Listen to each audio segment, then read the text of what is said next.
Breaking news. ఇప్పుడు మీరు చూస్తున్నది గత వారం రోజులుగా చికిత్స పొందుతున్న కమిడియన్ ఫిష్ వెంకట్ దగ్గరికి మనం చేరుకున్నాం.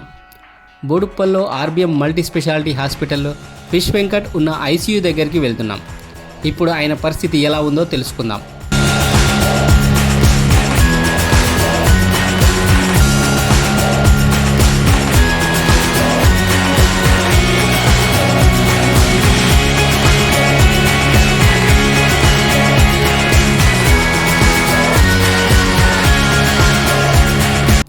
సినీ పరిశ్రమ నుంచి ఇప్పటి వరకు ఎలాంటి ఆర్థిక సహాయం అందలేదని, ప్రభాస్ నుంచి ఆర్థిక సహాయం పొందుతున్నట్లు వస్తున్న వార్తల్లో నిజం లేదని ఆయన కుటుంబ సభ్యులు చెబుతున్నారు. ఇక తెలంగాణ ప్రభుత్వం మరియు ఆంధ్రప్రదేశ్ ప్రభుత్వం నుంచి కూడా ఏ విధమైనటువంటి ఆర్థిక సహాయం అందలేదని, ఎవరైనా దాతలు ఉంటే ఆర్థిక సహాయం చేయాలని కుటుంబ సభ్యులు కోరుకుంటున్నారు. అలాగే కిడ్నీ దాతలు ఉంటే కూడా సహాయం చేయవచ్చు అని తెలుపుతున్నారు. ఇప్పుడు ఫిష్ వెంకట్ కుటుంబ సభ్యులు ప్రసంగిస్తున్న దృశ్యం ఇప్పుడు మనం చూడవచ్చు. సినీ ఇండస్ట్రీ నుంచి కూడా ఎవరు ముందుకైతే రాలేదు, ఇప్పటి వరకు అయితే మా అసోసియేషన్ నుంచి కూడా ఎవరైతే రాలేదు. డైలీ ఇక్కడ వచ్చేసి 20 నుంచి 30K వరకు ఛార్జెస్ అవుతున్నాయి ఈ హాస్పిటల్లో. ఎవరైనా హెల్ప్ చేసే వాళ్ళు ఉంటే ముందుకు రావాలి. ఇంకొకటి అది ప్రభాస్ అన్న హెల్ప్ చేసిండు 50 lakhs అని చెప్పేసి అదొకటి ఫేక్ న్యూస్, ఒకటి రూమర్ అది క్రియేట్ చేసిండు. దానివల్ల కూడా వచ్చే డబ్బులు కూడా రాకుండా అయిపోయింది. దయచేసి ఇట్లాంటి రూమర్స్ క్రియేట్ చేసి ఇచ్చే వాళ్ళని కూడా ఇవ్వకుండా అయ్యేకండి.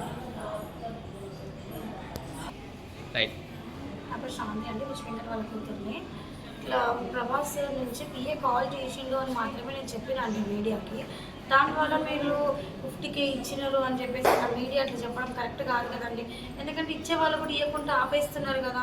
అట్లా ఇంకో మీడియా ద్వారా మాత్రం ఇలాంటి తప్పు జరగకుండా చూసుకోండి. కొంచెం మాకు ఎలాంటి 50 lakhs అంటే మాకు ఇలాంటివి రాలేదండి. ఎక్కడి నుంచి కూడా ఇండస్ట్రీ నుంచి ఒక కాల్ కూడా మాకు ఇంతవరకు రాలేదు హెల్ప్ చేస్తామని చెప్పేసి.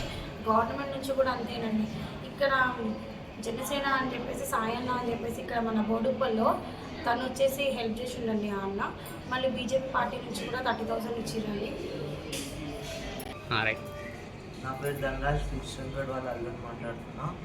మామకు చాలా ఇబ్బందిగా ఉంది. కిడ్నీ ఫెయిల్ వల్ల డోనర్స్ గిట్ట ఎవరు దొరకడం లేదు. ఎవరైనా ఉంటే సహకరించాలని కోరుకుంటున్నాను. నమస్తే అండి, నా పేరు ఎస్ఎన్ విజయలక్ష్మి. ఫిష్ వెంకట్కి సిస్టర్ని, కాకపోతుంది.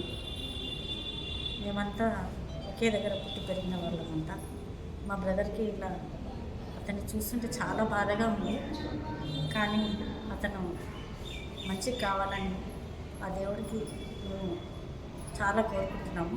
మీరందరూ కూడా మా బ్రదర్కి కిడ్నీ ఇవ్వడానికి ఎవరైనా దాత ముందుకొస్తే ఫిలిం సిటీ వాళ్ళు హెల్ప్ చేస్తామని అంటున్నారు. కానీ ఎవరు ముందుకు రావడం లేదు. మా బ్రదరు బాడీ కూడా సహకరించాలి. ఇప్పటి వరకు ఇంకా నడవడం లాంటివి ఏం చేయట్లేదు. ఓన్లీ డయాలసిస్ మీదనే అన్కాన్షియస్ నుంచి కాన్షియస్లోకి వచ్చాడు. ప్రస్తుతం మాత్రం కొంచెం క్రిటికల్నే ఉంది. అతని బాడీ సహకరించి కొంచెం నడుస్తున్నాడు అంటేనే కిడ్నీ మార్పిడి జరుగుతుందట. కానీ అప్పటి వరకు అతను లేచి నడవలేని పరిస్థితిలో ఉన్నాడు. కాబట్టి మీరందరూ ఆ దేవుని ప్రార్థించాలని, మా అన్న ఆరోగ్యం తొందరగా కోరుకొని అతను మామూలు వ్యక్తి అవ్వాలని మనసారా కోరుకుంటూ మీరందరూ దేవుని ప్రార్థించాలని మనస్ఫూర్తిగా చెప్తున్నాను. మా అసోసియేషన్ నుంచి ఏమన్నా కాల్స్ వచ్చాయండి మీకు? వచ్చాయండి, కానీ వాళ్ళు కిడ్నీ దొరికినప్పుడు హాస్పిటల్ ఖర్చులు పెట్టుకుంటామని చెప్తున్నారు. కానీ ఇంతవరకు అలాంటిది ఏం కాలేదు. ఎవరు దాత మాత్రం ముందుకు రాలేడు ఇంతవరకు అయితే. చూస్తున్నాము ఆ భగవంతుడే కిడ్నీ రూపంలో ఎవరైనా వచ్చి ఇస్తానంటే ఫిల్మ్ స్టార్ వాళ్ళ ఖర్చులు మేము భరించుకుంటామని చెప్పడం జరుగుతుంది. కానీ ఇప్పటివరకు అయితే అలాంటి సిచ్యువేషన్ ఇంకా ఏం రాలేదు. ఎవరు దాత ముందుకు రాలేదు. మేము ఆ దేవుణ్ణి కోరుకుంటున్నాము. అందరము మా ఇంటిల్లి పాదలం చాలా బాధపడుతున్నాము మా బ్రదర్ అలా అవ్వడం వల్ల. కాబట్టి ఆయన తొందరగా మంచి ఆయన వల్ల ఇంకా ఈ దేశానికి ఇంకేదో జరగాలని, మంచి వ్యక్తిగా ముందు ఎలా ఉండే అలా ఉండి అందరికీ హెల్పింగ్ నేచర్ అండి. మా బ్రదర్ అందరికీ హెల్ప్ చేస్తాడు. ఎందుకంటే చాలామంది ముసలి వాళ్ళు చనిపోతే వాళ్ళని తీసుకెళ్ళి కాష్టం చేయడం లాంటి పనులు కూడా చేసేవాడు. మంచి మంచి పనులు చేసేవాడు. కాబట్టి అతన్ని ఆరోగ్యం మంచిగా కావాలని మేమందరం చాలా బాధపడుతున్నాము. ఆయన ఆరోగ్యం కోసం మీరు కూడా ప్రార్థించండి. మీ అందరి ప్రార్థన వల్ల మా అన్నయ్య మంచిగా అయ్యే అవకాశం ఉంది. ఏపీ ప్రభుత్వం నుంచి తెలంగాణ ప్రభుత్వం నుంచి ఏమైనా సహాయం చేస్తామని ఎవరైనా అడిగారండి? అంటున్నారు కానీ ఇప్పటివరకు అయితే ఏం రాలేదండి. సినీ పెద్దలు కూడా ఎవరు కాల్స్ చేసిరా లేదా? అంటే సినీ పెద్దలు వాళ్ళు కిడ్నీ మీరు తెచ్చుకుంటే మేము హెల్ప్ చేస్తాము అని అంటున్నారు.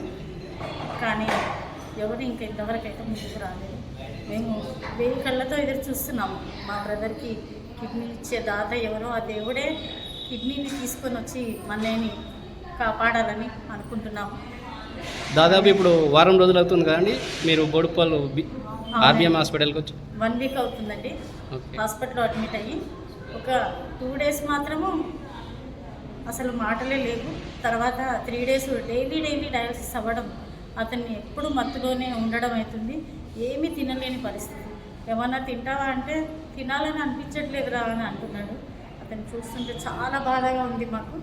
అతను తొందరగా కోలుకొని ఏమీ తినలేకుండా ఇప్పుడు ఓన్లీ లిక్విడ్ మాత్రమే ఇస్తున్నారు. బయటికి ఫుడ్ ఏమైతే పెట్టట్లేదు ఇప్పుడు ప్రస్తుతానికి. కాబట్టి మీరంతా ఏదో విధంగా మా అన్నయ్యకి హెల్ప్ చేసి మాట రూపము దేవుణ్ణి ప్రార్థించు ఏదో విధంగా మా అన్నయ్యని తొందరగా కోలుకొని మంచిగా ఇంటికి వస్తాడని వేకళ్ళతో ఆశిస్తున్నాము. Thank you. ఇక ఫిష్ వెంకట్ ఆరోగ్యం గురించి ఆర్బీఎం మల్టీ స్పెషాలిటీ హాస్పిటల్ వైద్యులు ప్రసంగిస్తున్నారు. నా పేరు డాక్టర్ నరేష్ అండి, ఆర్బీఎంలో చేస్తాను నేను. So present fish Venkat situation అయితే స్టేబుల్గా ఉంది. కొంచెం డేంజర్ నుంచి బయటకు వచ్చారు. సో ఫర్దర్గా ఇంకా కంటిన్యూషన్ ట్రీట్మెంట్ అవి చేసుకోవాల్సి ఉంటుంది.